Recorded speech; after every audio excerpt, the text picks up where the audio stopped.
Assalamualaikum warahmatullahi wabarakatuh. Kami dari kelompok 4 yang beranggotakan Adinda Rizky K. Indonesia, Anissa Septiani, dan Putri Nusyati. Pada kesempatan kali ini, kita akan menjelaskan materi tentang disiplin kerja. Masuk pada slide pertama, yaitu pembahasan. Kita akan membahas 1. Pengertian disiplin pegawai, 2. Pentingnya disiplin kerja, 3. Faktor-faktor yang mempengaruhi disiplin kerja, 4. Komponen kedisiplinan, 5. Hal-hal yang menunjang kedisiplinan.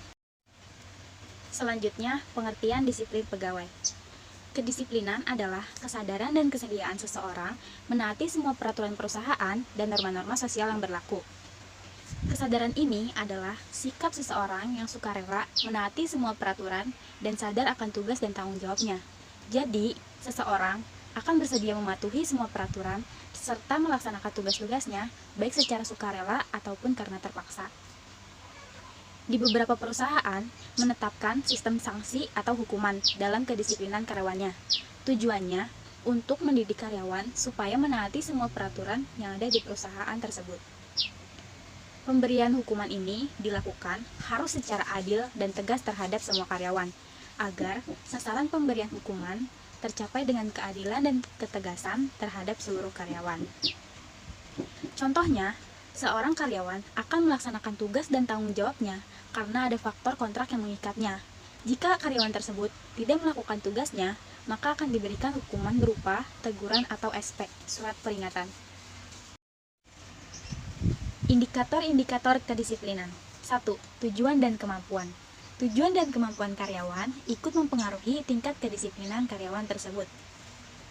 Tujuan yang akan dicapai harus jelas dan ditetapkan secara ideal, serta cukup menantang bagi kemampuan karyawan.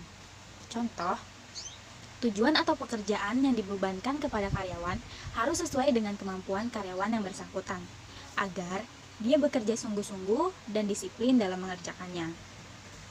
Yang kedua, teladan pimpinan. Pimpinan dijadikan teladan dan panutan oleh karyawan atau bawahannya. Pimpinan harus memberi teladan yang baik. Contoh, berdisiplin yang baik, jujur, adil, sesuai dengan perbuatannya. Dengan teladan pimpinan yang baik, maka kedisiplinan bawahan pun akan ikut baik. 3. Balas jasa. Balas jasa atau gaji dan kesejahteraan ikut mempengaruhi kedisiplinan karyawan, karena balas jasa akan memberikan kepuasan dan kecintaan karyawan terhadap perusahaan dan pekerjaan. Jika karyawan semakin mencintai pekerjaan, maka kedisiplinan yang diciptakan semakin baik pula. Keempat, ada keadilan. Keadilan yang dijadikan dasar kebijaksanaan dalam pemberian balas jasa atau pengakuan atau hukuman akan merangsang terciptanya kedisiplinan karyawan yang baik. 5. Ada sanksi hukuman. Dengan sanksi hukuman yang semakin berat, maka karyawan akan semakin takut melanggar peraturan-peraturan perusahaan, sikap, dan perilaku indisipliner karyawan akan berkurang. 6.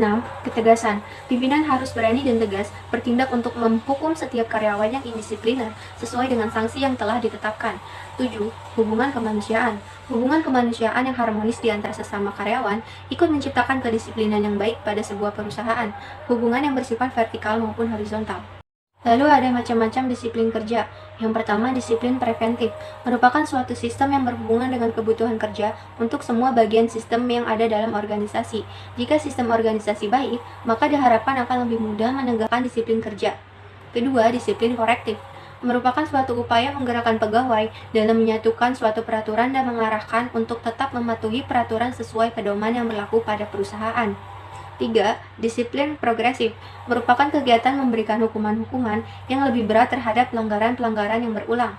Tujuan dari disiplin progresif ini agar karyawan untuk mengambil tindakan-tindakan korektif sebelum mendapat hukuman yang lebih serius.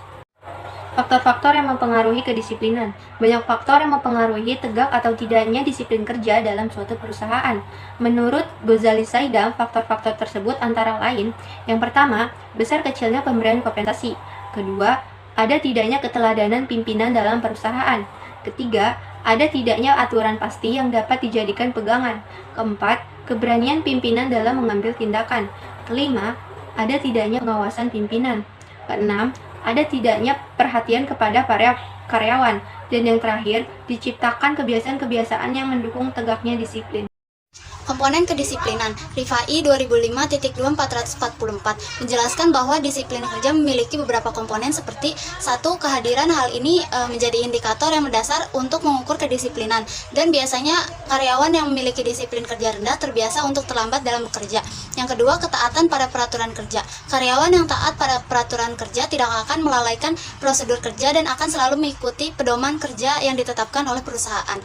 3. Ketaatan pada standar kerja. Hal ini dapat dilihat melalui besarnya tanggung jawab karyawan terhadap tugas yang diamanahkan kepadanya. Yang keempat, tingkat kewaspadaan tinggi. Karyawan memiliki kewaspadaan tinggi akan selalu berhati-hati, penuh perhitungan dan ketelitian dalam bekerja, serta selalu menggunakan sesuatu secara efektif dan efisien. Yang kelima, bekerja etis. Beberapa karyawan mungkin melakukan tindakan yang tidak sopan ke pelanggan atau terlibat dalam tindakan yang tidak pantas. Hal ini merupakan salah satu bentuk tindakan indisipliner, sehingga bekerja etis sebagai salah satu wujud dari disiplin kerja karyawan. Hal-hal yang menunjang kedisiplinan. Menurut Alex S. Nitisemito tahun 1984 halaman 119 sampai 123 ada beberapa hal yang dapat menunjang keberhasilan dalam pendisiplinan karyawan, yaitu: 1. Ancaman. Dalam rangka menegakkan kedisiplinan, kadang kita perlu adanya ancaman, meskipun ancaman yang diberikan tidak bertujuan untuk menghukum, tetapi lebih bertujuan untuk mendidik supaya bertingkah laku sesuai dengan yang kita harapkan. Kedua, kesejahteraan. Untuk menegakkan kedisiplinan, maka tidak cukup dengan ancaman saja, tetapi perlu kesejahteraan yang cukup, yaitu besarnya upah yang mereka terima, sehingga minimal mereka dapat hidup dengan layak. 3. Ketegasan. Jangan sampai kita membiarkan suatu pelanggaran yang kita ketahui tanpa tindakan, atau membiarkan pelanggaran tersebut berlarut-larut tanpa tindakan yang tegas. Keempat, partisipasi. Dengan jalan memasukkan unsur partisipasi, maka para karyawan akan merasa bahwa peraturan tentang ancaman hukuman adalah hasil persetujuan bersama. Kelima, tujuan dan kemampuan. Agar kedisiplinan dapat dilaksanakan dalam praktek, maka kedisiplinan hendaknya dapat menunjang tujuan perusahaan serta sesuai dengan kemampuan dari karyawan. Keenam, keteladanan pimpinan. Mempunyai pengaruh yang sangat besar dalam menegakkan kedisiplinan, sehingga keteladanan pimpinan harus diperhatikan. Sekian presentasi dari kami. Kurang dan lebihnya kami kelompok 4 mohon maaf. Wassalamualaikum warahmatullahi wabarakatuh.